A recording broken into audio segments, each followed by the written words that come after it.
So once again, my name is Shahara Hyatt, and I am the director of the California Homeless Youth Project.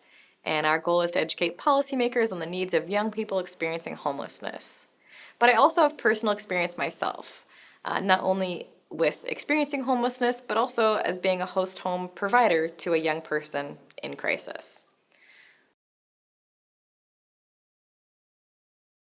So the seed was planted one night when a good friend of mine came over.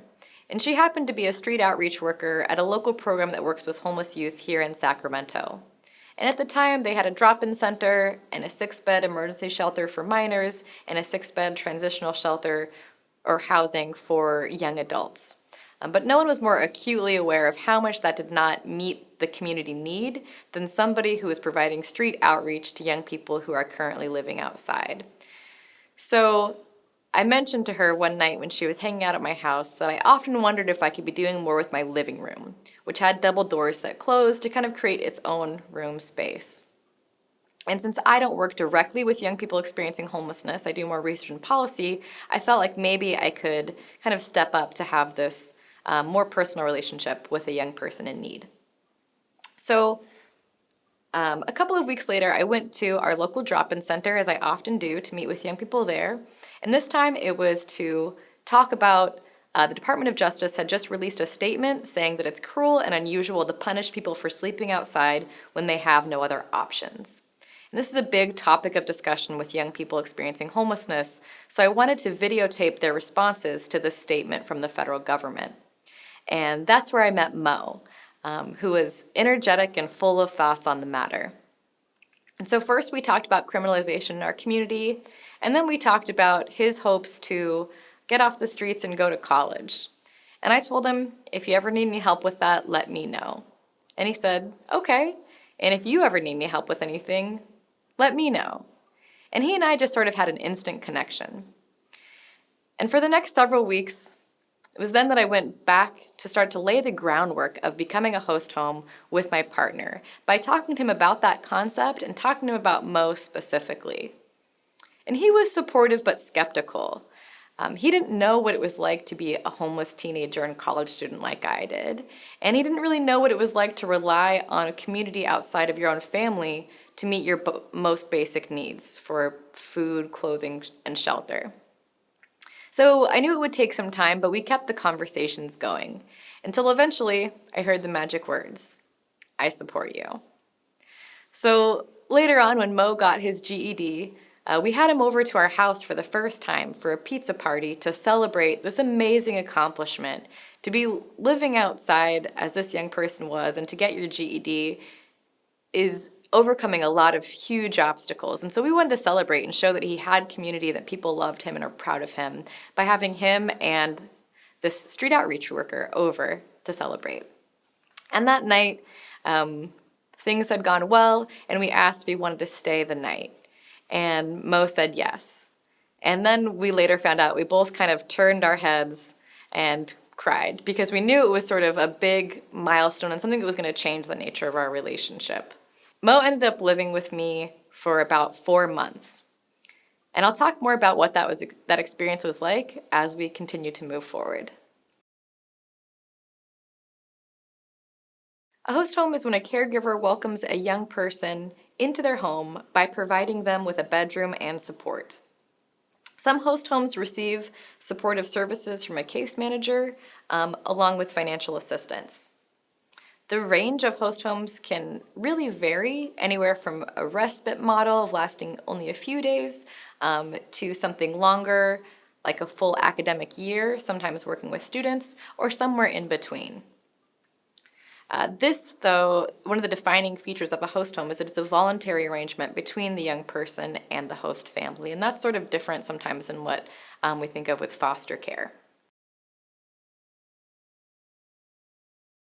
Host homes are needed to provide stability for young people who do not have a safe, stable place to live because of family conflict, system failure, or family homelessness. There's really all sorts of reasons. But we know that there are not enough emergency shelters, transitional housing, or permanent supportive housing in any of our communities to meet the need.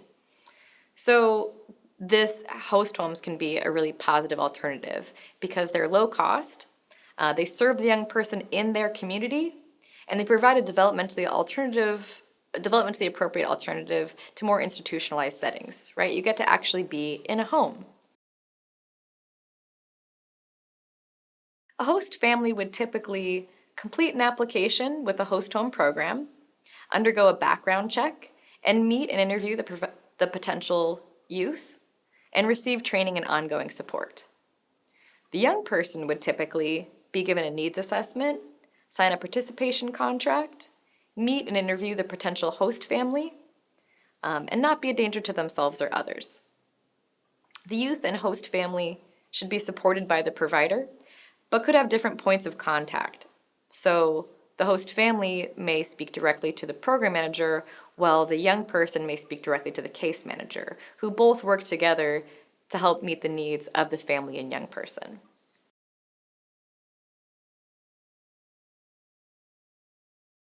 So it's important to know that during this time, when a young person comes to live with you or to live with their host family, that lifestyle changes are happening for all parties.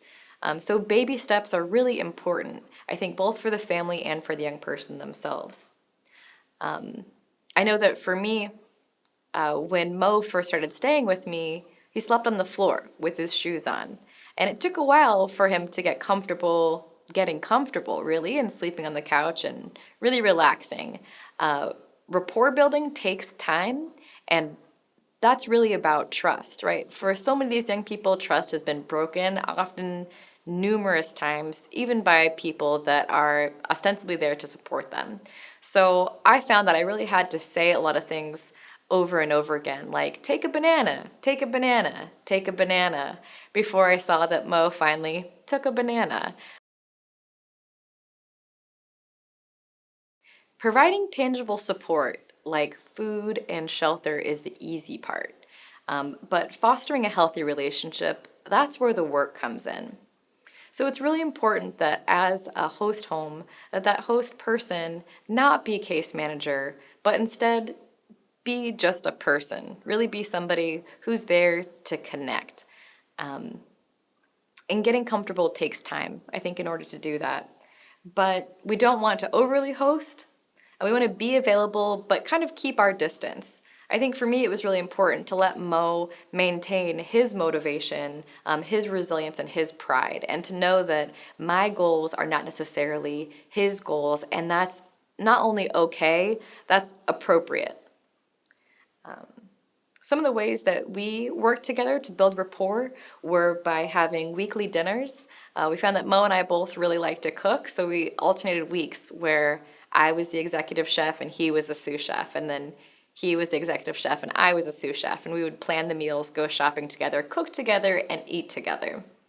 It was also during these times we would have kind of like family meetings or home meetings and just kind of check in, how are things going? Because we know that sometimes with the lack of communication, conflict can arise. So having regular ongoing opportunities to check in as a house to see how things are going can help not only to end, but to prevent conflict in the first place. So in terms of community support, I needed to know when I decided to take on hosting that I was pursuing this with the support of my community. That meant really talking to other people who work in this field of youth homelessness, a lot of my friends and colleagues, to really ask them if they'd be able to provide tangible support if I need to go spend the night somewhere else one weekend. Know that other people would step up and even just be there to talk with me, to help me work through conflict and just process, what is really a big change, was a big change in my life and in Mo's life as well. One of the things that happens sometimes, I'll say, when you're hosting is in talking to family, friends, colleagues, and others about it, is that you're confronted with a lot of the stereotypes and misconceptions about people experiencing homelessness. So you have a lot of opportunities to challenge narratives that are incorrect. I know that some people were concerned, like, well, what if you get robbed? And not that that's not a possibility, But it also, I think there's a lot of classism that is folded into a statement like that, where we assume that people in poverty are going to be stealing because they don't have resources. And I think that that is not necessarily the case. But there are things that you can do also to protect yourself and to just be safe or feel comfortable or to kind of quickly answer those questions.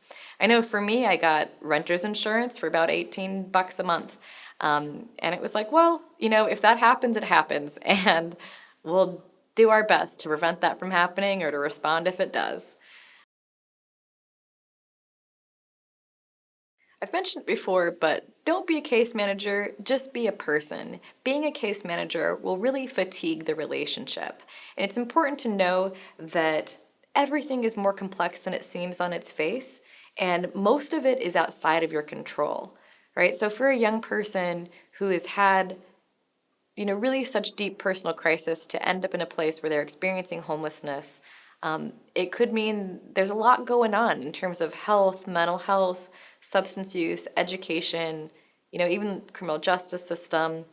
And it's important to kind of not take responsibility necessarily for all of that and to know that you're doing a lot by providing for someone's basic needs and just being a loving, supportive adult. And so there's so many different ways the relationship can look when you're a host home. You can be, it's more of a roommate situation, a mentor, or even family. And all of those are okay, but it should be youth-led. So the young person should really help to drive the direction of that relationship.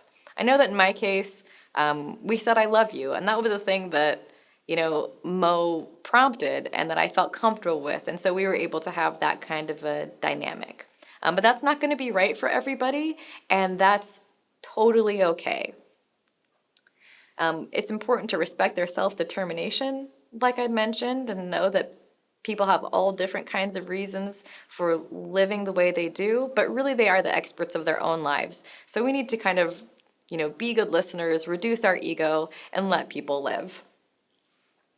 We need to find other people who can understand the struggle and can support us in a non-judgmental way.